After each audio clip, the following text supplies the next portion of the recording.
जी हाँ मित्रों, तो ईरानी रियाल करेंसी का जमाल कुड़ू हो चुका है क्योंकि अब अगर आपको 1 डॉलर खरीदना है तो 10 लाख ईरानी रियाल देने होंगे। पहले ये भाव 32,000 था, फिर 9 लाख हुआ, फिर अभी 10 लाख हो गया। अब यूपीएससी तैयारी करने वाले जो बाबू सोने होते हैं उसकी अलग-अलग प्रजातियाँ होती है। उसमें एक होता है गिटार बजावक, post breakup, IFS first preference वाले बाबू सोने। इनके बारे में मैं पहले नहीं जानता था, फिर मेरे एक खास मित्र हैं वेंकट सर, इन्होंने बताया कि ये ऐसे होते हैं कि इनको आईएएस भी नहीं बनना, आईपीएस भी नहीं बनना, इनको क्योंकि ब्रेकअप हो गया तो अब मेरा भारत में इज्जत नहीं रहा है तो मुझे विदेश चला जाना है। तो ये जो होते हैं ये समझते हैं कि कुछ भी ईरान का, पाकिस्तान का, एक था टाइगर जेम्स बॉन्ड टाइप का हो गया, तो यूपीएससी प्रीलिम में 100 में से 100 सवाल इसके आएँगे। मेंस पेपर 2 के अंदर 250 में से 250 मार्क का भी इसी में से आएगा। तो असल में ऐसा है नहीं।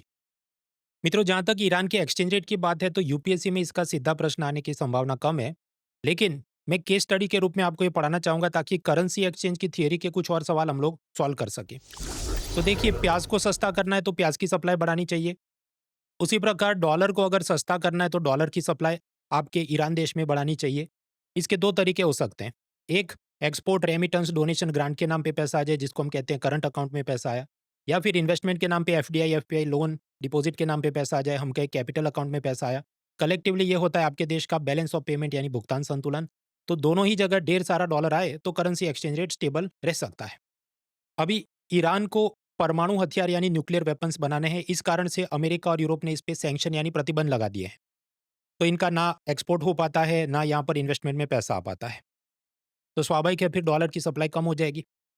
अब ईरान की इकोनॉमी में ये जो खतरा आ गया, तो ईरान देश ने भारत के साथ एक रूपी रियाल एग्रीमेंट किया था कि हम लोग अपना ऑयल भारत को बेचेंगे और उसके पेमेंट के रूप में भारत ने हमें रुपये में आप दे दोगे, हमें चलेगा। और इसके वास्ते ईरान की ऑयल कंपनियों ने भारत के बैंकों में बैंक अकाउंट खोले, उसको हम कहते हैं नॉस्ट्रो वॉस्ट्रो अकाउंट्स।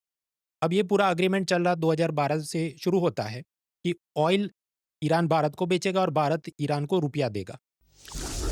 लेकिन 2019 में ट्रंप जब पहली बार राष्ट्रपति थे, उस ज़माने में उन्होंने प्रेशर डाला तो भारत सरकार ने ये एग्रीमेंट और उसमें ऑयल की खरीद बंद कर दी। तो ये जो अंतर्राष्ट्रीय लेन-देन में डॉलर का प्रभुत्व यानी डोमिनेशन कम करना, इसे हम कहते हैं डी-डॉलराइज़ेशन। इसके वास्ते ये रूपी रियाल एग्रीमेंट हुआ। उसी प्रकार रशिया के साथ रूपी रूबल एग्रीमेंट कि हम रशिया से ऑयल खरीदेंगे और उनको रुपये करेंसी में पेमेंट देंगे। रशिया की ऑयल कंपनियों के भारत के बैंकों में नॉस्टो-वोस्टो अकाउंट खुलेंगे। ये सब चल रहा था। ब्रिक्स समूह भी Brazil, Russia, India, China, south Africa और बाकी इसमें नए मेंबर भी ऐड हुए। ये लोग भी कोशिश कर रहे थे ये सब करते हैं। लेकिन ट्रंप जब दोबारा राष्ट्रपति चुन के आता है, तो वो एनिमल मोड में आ गया कि सब कुछ ही लुटा देंगे, सारे होश गँवा देंगे। अगर डी-डॉलराइज़ेशन करने की कोशिश की, तो सारी दुनिया जला देंगे। यानी कि ब्रिक्स देशों पर 100% टैरिफ या टैक्स लगा दूँगा अगर तुमने डॉलर को अंडरमाइन करने की कोशिश की। इसके बाद भारत के विदेश मंत्री एस जयशंकर ने खुलासा दिया, नहीं, नहीं, हमारा ऐसा कोई प्लान या इरादा नहीं था। ब्रिक्स में किसी और ने कुछ बोला होगा, आपको मिसअंडरस्टैंडिंग हुई है। We have no plans to undermine dollars. The United States is our largest trade partner. We have no interest in weakening the dollar at all.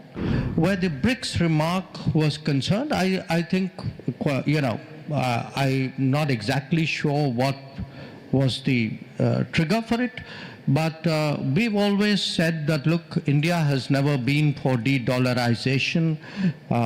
Right now, there is no proposal to have a BRICS currency. खैर, अपना मुद्दा तो Iran था, तो ना तो इनका current account में कुछ पैसा आ रहा है। अब कैपिटल अकाउंट की बात करें कि ये एफडीआई, एफपीआई इन्वेस्टमेंट के नाम पे कुछ पैसा आ जाए, इसमें भी तकलीफ है। पेरिस में एक संस्था है financial action task force FATF, इन्होंने ईरान को ब्लैक लिस्ट में डाला है क्योंकि ईरान पे आरोप है कि मनी लॉन्ड्रिंग यानी कि ब्लैक का पैसा व्हाइट करना और टेरर फाइनेंस यानी ये हाउथी ग्रुप्स और बाकी आतंकी समूहों को ये मदद करते हैं, तो ब्लैक लिस्ट में रखा है। इसी तरह नॉर्थ कोरिया और म्यांमार भी ब्लैक लिस्ट में है।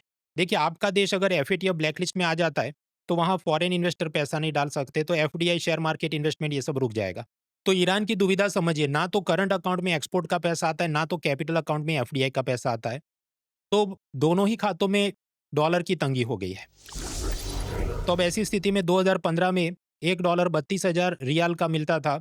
2025 मार्च तक 9,30,000 का हो गया और अभी 2025 अप्रैल में हो गया 10,43,000 रियाल फॉर 1 डॉलर। अब इसके कारण ईरान में हर चीज़ महंगी हो गई है, जो बाहर से आप इंपोर्ट करें, दवाइयाँ हो, फर्टिलाइज़र हो, कोई सामान हो।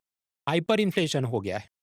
भारत में 5 से 7% महँगाई होती है तो हाहाकार मच जाता है। ईरान में हर साल 35 टू 50% महँगाई है। मतलब पिछले साल जो चीज़ ₹100 की मिलती है, अभी 150 की हो गई। एक ब्रेड का पैकेट खरीदना है तो भी आपको 1 लाख रियाल देने पड़ते हैं। अब इतनी सारी करेंसी नोट लेके तो कौन जा सकता है? इस कारण ईरान की सरकार ने सोचा कि देखो हम एक नई करेंसी निकालते हैं टोमान, कि 10,000 रियाल के बदले 1 टोमान, ताकि ये इतना जत्था लेके करेंसी का घूमना नहीं पड़े। अब ऐसा पुरानी करेंसी और नया करेंसी ये सब खेल करेंगे तो स्वाभाविक है जनता का करेंसी में से विश्वास उठ जाएगा। तो ईरान की जनता बिटकॉइन का माइनिंग शुरू करती है। मित्रों, ये जो बिटकॉइन है तो आप समझो ऐसा कोई फिजिकल कॉइन नहीं होता, ये तो डिजिटल चीज है। यानी बिटकॉइन की माइनिंग करनी है तो आपको पावरफुल कंप्यूटर से उसका सॉफ्टवेयर इंस्टॉल करके पूरा दिन चलाना पड़ेगा। इसमें डीजल जनरेटर और काफ़ी बिजली की खपत होती है। तो ईरान में एक तो स्मॉग की समस्या बहुत, डीजल प्रदूषण हो रहा है, वायु प्रदूषण हो रहा है और बिजली चली जाती है, ब्लैकआउट। तो ईरान की सरकार ने ये क्रिप्टो माइनिंग पर भी बैन लगा दिया है। कुल मिला के ईरान की जनता को रियाल में खास विश्वास नहीं है। तो जो भी थोड़ी बहुत उनके पास रकम या बचत होती है, या तो गोल्ड खरीदते हैं, बिटकॉइन में इन्वेस्ट करते हैं, या कोई हार्ड करेंसी जैसे डॉलर या यूरो लेने की कोशिश करते हैं। अब ये हार्ड करेंसी और सॉफ्ट करेंसी समझते हैं। आप ग्राफ में देखिए तो डॉलर के मुकाबले यूरो का भाव कोई खास ऊपर नीचे नहीं होता है, इसलिए यूरो को हार्ड करेंसी माना जाता है। जबकि रियाल का सीन आप देखो, 2015 में जो 32,000 एक डॉलर का भाव था, बढ़ के 10 लाख हो गया। तो ये तो एक सॉफ्ट करेंसी है, इसका भाव बहुत ज़्यादा ऊपर नीचे होता है। हम कहें कि करेंसी एक्सचेंज में देयर इज़ हाई वॉलेटिलिटी।